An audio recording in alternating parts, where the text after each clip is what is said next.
Welcome to another episode of Brett's Old Time Radio Show. Welcome to my summer home here in the lovely Costa Cálida region of southern Spain. Big thank you for joining us once again for a regular late night visit to the studio archives of old time radio shows right here at my home on the south coast of southern Spain. And it's just peachy, I could tell you. It's flipping hot. It's nice and cool in the studio. I've got the air conditioning on, so that's okay. But overall, oh my goodness me, it's been a bit on the warm side. It's probably been an in and out of the pool kind of day today. I'm Brett. I'm your host for our Nighttime podcast. Welcome to another episode. I've got Facebook, Instagram, and YouTube, and TikTok. They're all called Brett's Old Time Radio Show. If you could give us a follow, maybe a little like or a comment, that would be just absolutely brilliant. I've got a supporter page at patreon.com/Sunday Night Mystery. Time now for mystery and adventure with Sherlock Holmes and Dr. Watson. This one first broadcast on the 9th of November, 1947. It's called The Cadaver in the Roman Toga. Oh, if you're going to find a cadaver, you want to find it in a Roman toga, don't you? Really? Ideally.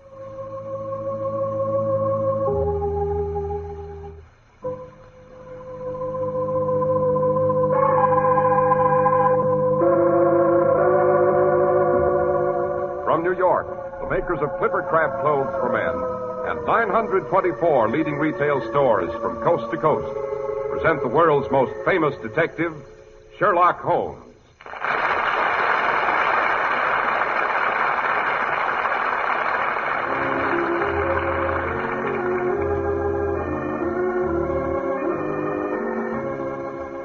Our stories are based upon the character of Sherlock Holmes, created by Sir Arthur Conan Doyle.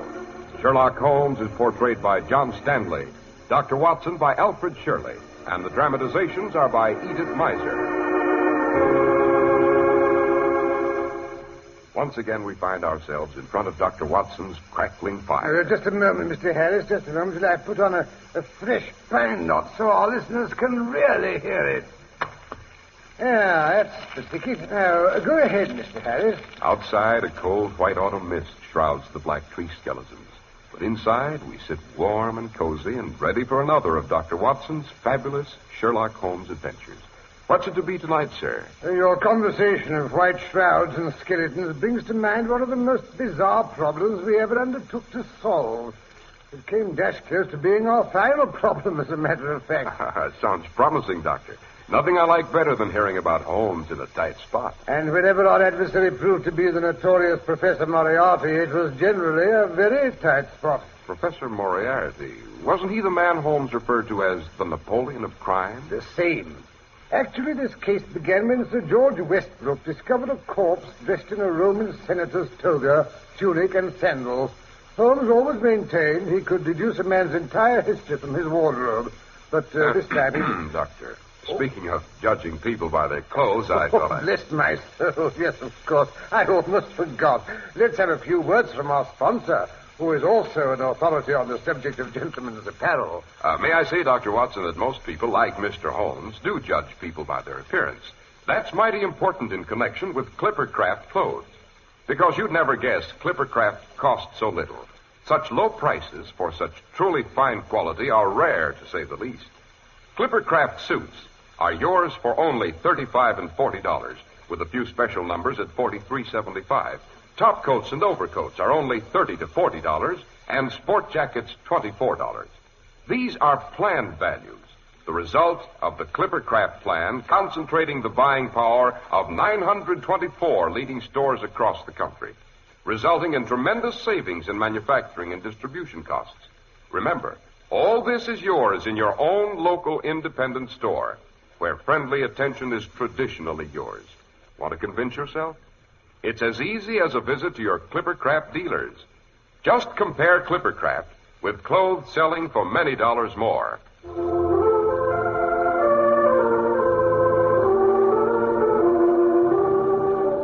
And now, Dr. Watson, to get back to the gentleman in the Roman toga. Right, Mr. Harris. It all began on a freezing winter morning. My first view of Baker Street presented a dispiriting glimpse of icy sleet falling between the dun-colored houses. I donned my carpet slippers, my oldest trousers, and well-worn bathrobe with the firm intent of enjoying a placid breakfast and settling myself in front of the fire for the rest of the day. I had no sooner opened our sitting-room door, however, when I caught sight of Holmes tramping about, swearing to himself and tossing a shiny golden coin into the air.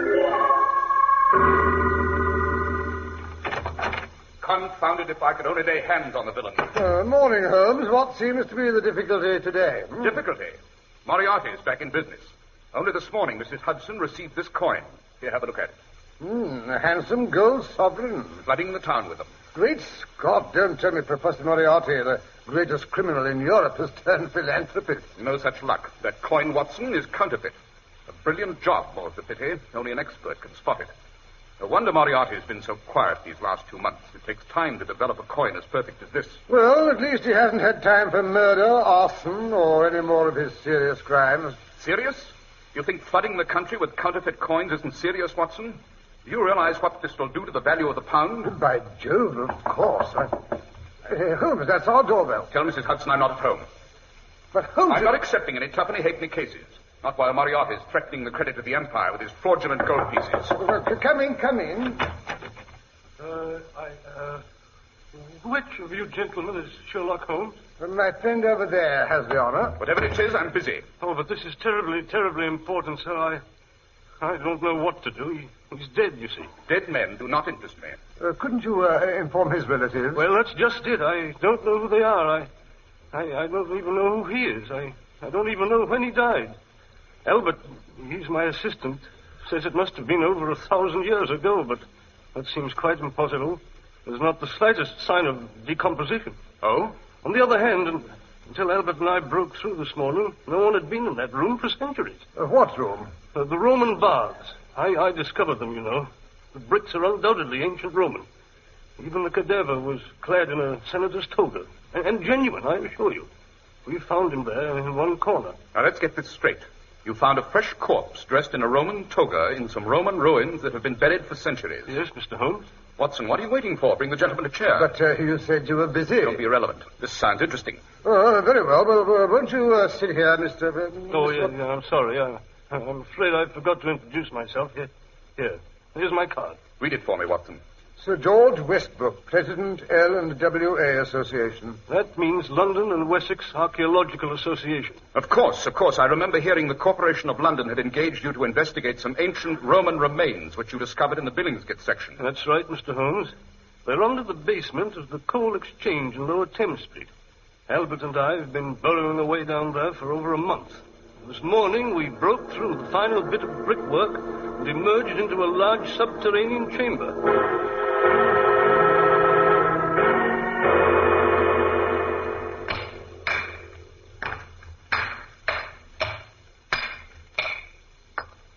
All right, Albert.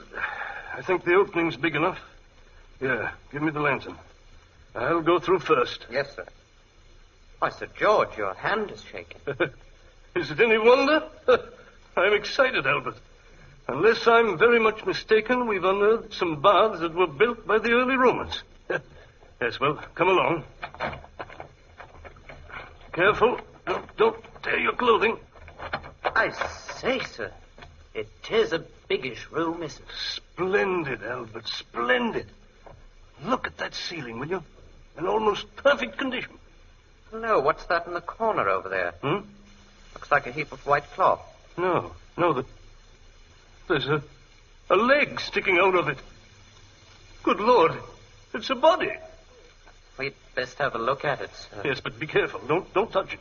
Don't touch anything. What's that white thing he's got on? Why, it's a toga, Albert. A Roman toga. It's sopping wet, sir. If you ask me, he's been drowned.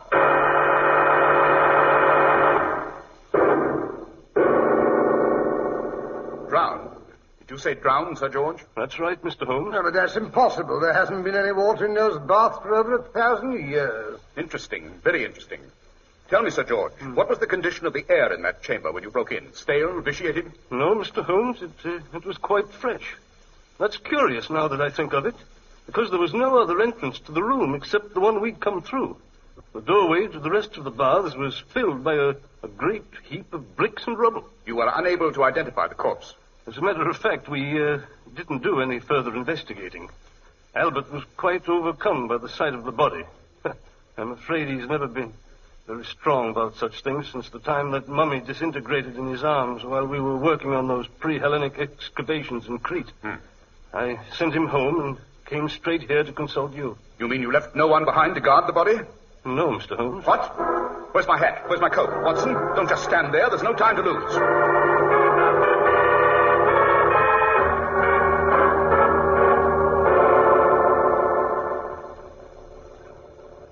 I suppose I should have informed the authorities, Mr. Holmes, but the thought of all those stupid Scotland Yard inspectors trampling around in my beautiful ruins like a herd of elephants.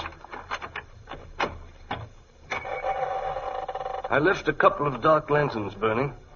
Oh, yes, here they are, in this packing case. All right, now, follow me, gentlemen. Why do basements have to be so damp and depressing? Careful there, careful. This is where we started to dig. It's a rather rough tunnel slanting downward. You'll have to bend over, I'm afraid. You're sure that this earth won't cave in on us? No, I don't think so, unless, of course, someone should give it a tremendous push of some sort. Here's where we broke through the wall. Well, you'll be interested in this, Mr. Holmes. Notice the masonry. Yes. Yes, the bricks are undoubtedly Roman. Let's see. They measure 9.5 inches long by 4.5 inches broad and only 1 3/4 inches thick. Not unlike those of the Roman baths at Rochester. Except that there, the tiles are a mere 1.5 inches thick and measure 16 inches by 12. Oh, really, Holmes? Did we come here to discuss bricks or inspect a body? Never neglect an opportunity to increase your store of knowledge, Watson. Oh, and stuff my brain with a lot of useless tittle-tattle? Not me. Here's the hole we made in the wall, Mr. Holmes. It's not very large, I'm afraid. Well, I'll go through first and light the way. Now, gentlemen, if you'll follow me. I'll go next, and you can bring up the rear, Watson, with the other lantern. Now then, Watson, alley-oop. Don't be in such a rush. Here, take the lantern. It's a tight squeeze, you know. Hello, I think I'm stuck. If you'll pull his other arm, Sir George. Right. Oh, phew, glad to get out of that. I told you should go on a diet, Watson. Oh, just because you're satisfied to look like a walking skeleton, you... Hello, this is a gloomy-looking spot. More like a tomb than the sort of place one thinks of as an elegant Roman bathing establishment. Yes, it certainly is more like a tomb at present, complete with the remains of the deceased. Although how he was able to insinuate himself into this chamber... Yes, quite. A superficial survey of the walls and ceiling certainly shows no signs of any recent entry, except by way of the hole through which we just dragged Watson. Interesting, very interesting. Yes, suppose we view the body we came to investigate. Yes, he's over here, Mr. Holmes, against the south wall. Oh, watch your step. The flooring here is a bit uneven. Here he is, exactly as we found him, lying on his face with one arm stretched over his head. He's a skinny old boy, wasn't he?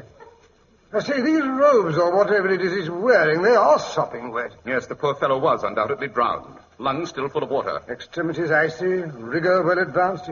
Well, he's been dead 6 to 8 hours, I should say. Holmes, how about it? Not necessarily. The floor he's lying on is extremely cold, also the air. Of course, the really fantastic part of the whole picture is the man's raiment. The tunic and the toga with the wide purple stripe. Even the thong sandals are the authentic garments of an early Roman senator. So I see. Whoever this person was, he was thoroughly at home among Roman customs and manners. That ring of office on his outstretched hand is undoubtedly authentic. Oh, look here, Holmes. You don't actually believe this is a genuine Roman senator who got himself drowned in this room and managed somehow to stay in this state of preservation? No, Watson. There are several obvious flaws to that theory. In the first place, although the costume is authentic in line, cut, and drape, the woolen fabric of this toga was woven not on an ancient hand loom, but by a modern machine. Second, the liquid in which the gentleman was drowned would have evaporated in a short time, even in very stale air. And third, this room is neither the frigidarium, which was the cold plunge, nor the caldarium, which was the warm. No, judging by the recessed benches built into the walls, this room was the suratorium, or what the Romans called the vapor bath. But of course, Mr. Holmes. Why didn't I think of that? But, good Lord, then how was he drowned? And why? Suppose we turn the victim over, Sir George. His identity may give us the answer to those questions. Righto. Easy. By Jove, he looks even more Roman from this side. That nose, those hawk-like features, like some rapacious old Caesar on a Roman coin. Rather accurate and appropriate description, my dear Watson. Yes, this, unless I'm very much mistaken, is Brutus Octavius Bainbridge, the world's greatest numismatologist. You mean the coin expert? But of course. I thought the old fellow looked familiar. What? I've heard he often wore Roman dress when he was lounging about at home. Oh, so that part of our mystery is a perfectly normal explanation. Don't be too disappointed, Sir George. There are several other little questions to be cleared up, the answers to which may be rather more exciting than you anticipate. What do you mean, Holmes? Well, for one thing, Mr. Bainbridge disappeared very suddenly from his home one night a little over 2 months ago. About a fortnight later, the British Isles began to be flooded by an extraordinarily clever counterfeit sovereign. By Jove. I pointed out to Scotland Yard that there might possibly be a connection between the two events. You mean Mr. Bainbridge was a counterfeiter? I mean, as the greatest living authority on coins and coinage, he was undoubtedly kidnapped by a band of unusually daring counterfeiters and forced to assist them in their work. I thought you might possibly come to that conclusion, Mr. Holmes. What? Great Scott. That voice. Where does it come from? Over a hidden speaking tube of some sort, I imagine. But who is it? Unless I'm very much mistaken, that voice belongs to my arch adversary. Greetings, Professor Moriarty. So now you've taken up counterfeiting. Have I destroyed so many of your activities that you're running short of funds? I've warned you repeatedly, Holmes, that you are getting to be a nuisance. Surely you must have realized how dangerous that can be. But, my dear Professor, surely you must realize that danger is the breath of life to me. This time, Holmes, you've overreached yourself.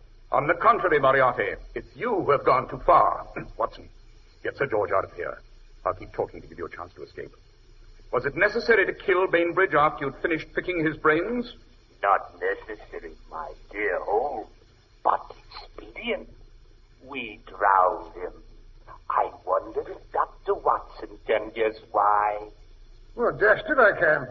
Why not shot or strangle? I say, what's all this about, Holmes? Get out of here, you idiot. Well, I leave you in danger, I should say not. You see, Dr. Watson, drowning would serve two purposes. It would eliminate Mr. Bainbridge, and it would provide a tasty lure for Mr. Sherlock Holmes. What do you mean? I knew he'd never turn down an invitation involving a corpse in a toga, ostensibly drowned in an ancient Roman bath. Watson, if you have no regard for your own safety, at least have the intelligence to get Sir George out of here. I'm dashed if I understand what's going on here. You will, Sir George, you will. Sorry to have to execute you, too, but I'm afraid you signed your own death warrant when you sent for Mr. Sherlock Holmes instead of Scotland Yard. I rather thought you would, you know. Ah, well, this is what comes of associating with anyone who is foolish enough to think he can outwit Professor Moriarty. Look here, you old blunderbuss. You needn't think you can bullyrag Sherlock Holmes or me either. No. Great Scott, what's that? I rather imagine one of the good professor's hirelings has blown up the entrance to Sir George's tunnel. What do you mean we're buried alive in this sepulchre? Just like Aida and her young man. Isn't it romantic? You might try singing yourself to death as they did. Such a waste of time, I always thought. What a pity Mr. Bainbridge won't be able to join you. You'd have made such a jolly quartet. Well, that's torn, eh, Holmes? Looks as though we're entombed in this blasted place until Sir George's assistant turns up tomorrow morning and finds the tunnel caved in. Tomorrow, my dear Watson, is Sunday, and the day after a bank holiday. Better blow out one of the lanterns and save it for later. But this is terrible, Mr. Holmes. Why, we'll be asphyxiated by the time Albert arrives on Tuesday. I doubt it, Sir George. There's a very definite movement of air. Fresh air. Icy fresh air. If you'll wet a finger and hold it up, you'll notice what amounts to a slight breeze. No, I doubt that we shall die from any lack of oxygen. We may very well perish, however, from cold and exposure. Doesn't take long to freeze to death in this temperature. Oh, you needn't be so confounded cheerful about it, Holmes. Don't interrupt, Watson. As I was saying, we may very well expire unless we can discover how Mr. Bainbridge's body was brought into this room. What good will that do? Any passageway large enough to permit the entrance of this corpse would also serve as an exit for Sir George and myself. You, Watson, may have a bit of trouble. Oh, you go to blazes. But, Mr. Holmes, what passageway could there be? As you know, the architecture of the ancient Roman baths was fairly identical. There was obviously only one doorway into this bath, and that's blocked by a great fall of earth and bricks. Quite. But aren't you forgetting, Sir George, the small, unseen, tube-like passage that invariably ran under all the rooms except the coal plunge? Of course. The hypocaust. Oh, what in thunder is a hypocaust? A smallish tunnel lined with red paving squares, which ran from a furnace outside the buildings under all the principal rooms of a Roman bath. If we can discover some loose tiling in this floor, we may thank the ancient Romans for inventing what our poor, retarded civilization considers a modern improvement, namely central heating.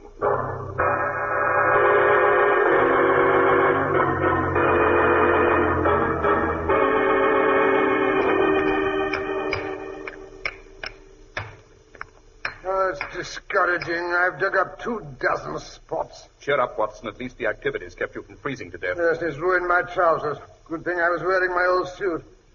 I say, the light's getting dimmer.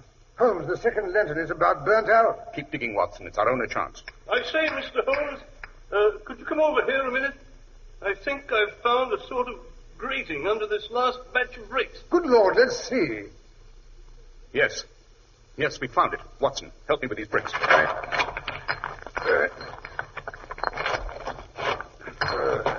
There. Watson, bring the lantern. Right-o. Here they are. Now then, let's see. There's black down there, isn't it? Correct me if I'm wrong, Sir George. We are now in the vapor room. The blocked-up entrance over there leads to the hot bath. That would put the cold plunge on our left. No good going in that direction. When we go down into the tunnel, we should turn right to get out. Quite correct, Mr. Holmes. I'll go first. Give me the lantern, Watson. It's flickering, Holmes. It's gone out. Very well, then. We'll have to crawl our way out in the dark.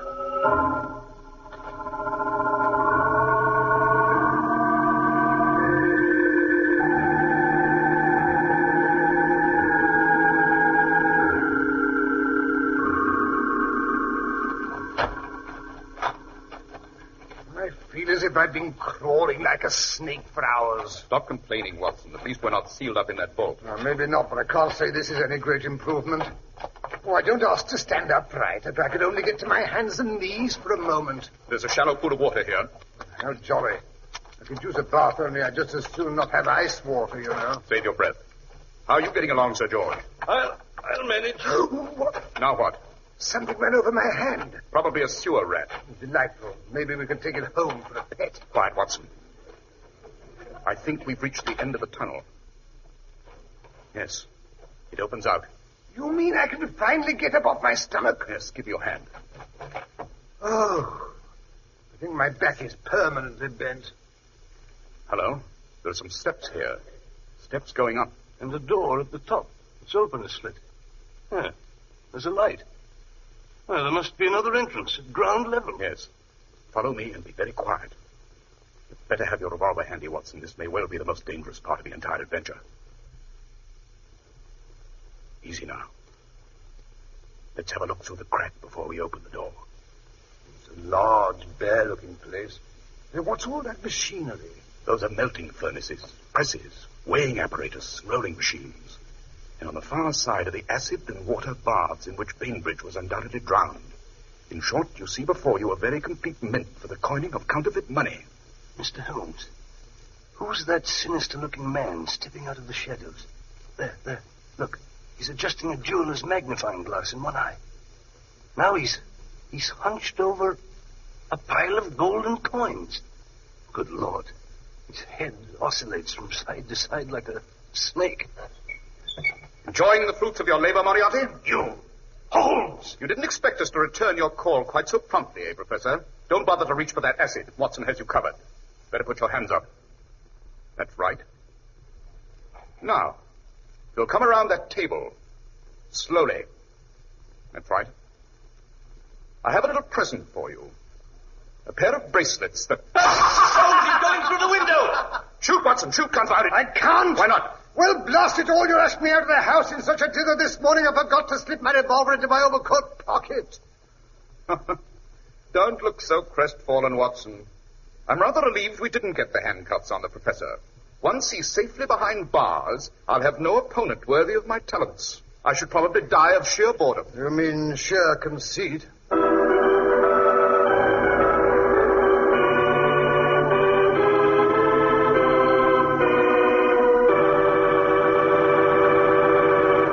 That was quite a story, Dr. Watson. There's always plenty of action when Professor Moriarty's around. How true, Mr. Harris, how true.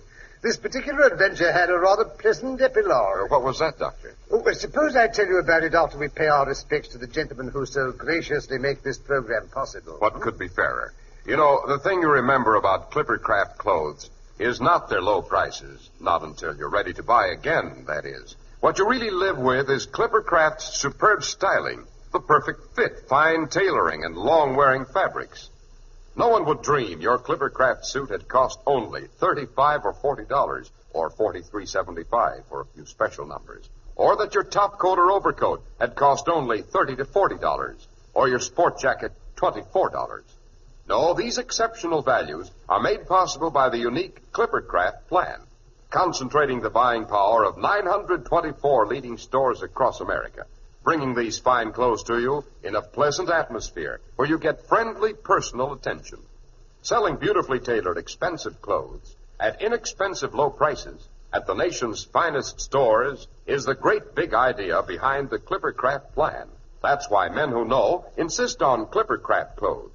So be sure to visit the Clippercraft store in your city. The leading stores in the metropolitan area that bring you Clippercraft clothes are Saks 34th, Broadway at 34th Street, Manhattan, Abraham and Straus, Brooklyn, the Boulevard Men's Shop, Kresge, Newark, New Jersey, and the B&B Clothes Shop, 16408 Jamaica Avenue, Jamaica. These great, courteous, and friendly stores are proud to add their names to that of Clippercraft in the label of your suit, top coat, sports jacket, and overcoat.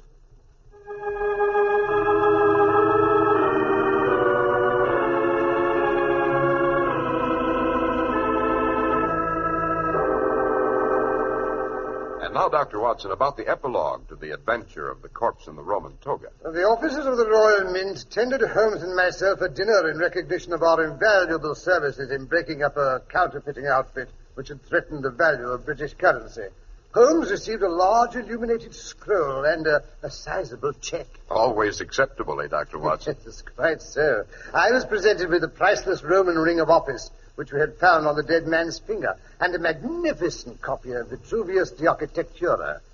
On the flyleaf in Holmes' handwriting was the inscription, "One never knows what bit of useless tittle-tattle may save a man's life." The chapter on the Hypocaust was underlined. Got you that time. And now, Dr. Watson, I wonder if you'd like to give us a hint about next week's story. Well, next week, I think I'll tell you how Holmes and I found a man shot under a smashed streetlight. All the evidence pointed in one direction, but the victim had been shot at point-blank range, and there was only one wound, but we heard two shots. Oh, Holmes always referred to it as the case of the well-staged murder.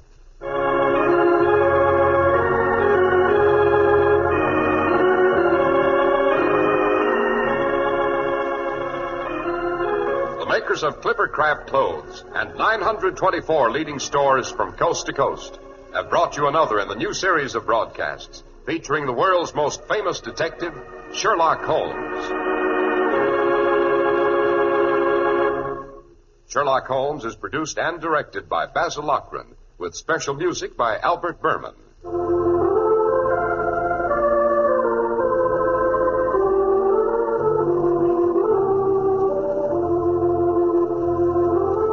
If you don't know your Clippercraft dealer, write Clippercraft, 200 Fifth Avenue, New York City. Hunger and starvation are the enemies of civilization and democracy.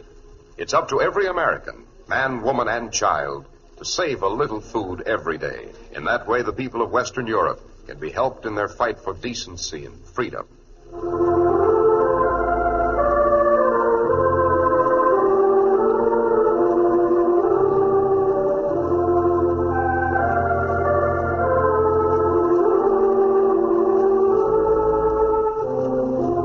sure to listen next week to Sherlock Holmes in the case of the well-staged murder.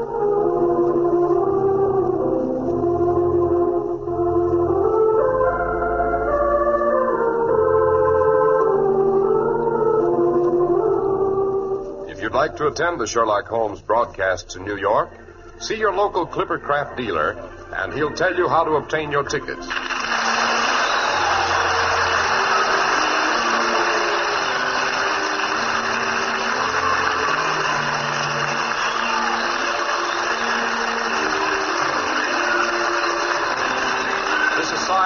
Speaking for Clippercraft Clothes. This is the Mutual Broadcasting System. Welcome back. I hope you enjoyed our latest adventure with Sherlock Holmes and Dr. Watson. Don't forget, we'll be back tomorrow with more adventure and mystery from Rocky Jordan, going live at 5 p.m. GMT. As I mentioned earlier, we've got a supporter page, patreon.com/Sunday Night Mystery. Thanks for listening. I'll be with you 7 days a week, each and every week, and I'll see you tomorrow on Brett's Old-Time Radio Show. Love you. Bye. Check out our fabulous new podcast, Sunday Night Mystery, every Sunday at 3 p.m. GMT. We delve into unsolved mysteries with gripping tales, thrilling theories, and captivating investigations. From infamous cases to lesser-known mysteries, each episode promises suspense and intrigue. Join the conversation and subscribe now on your favourite podcast platform. Sunday Night Mystery, every Sunday from 3 p.m.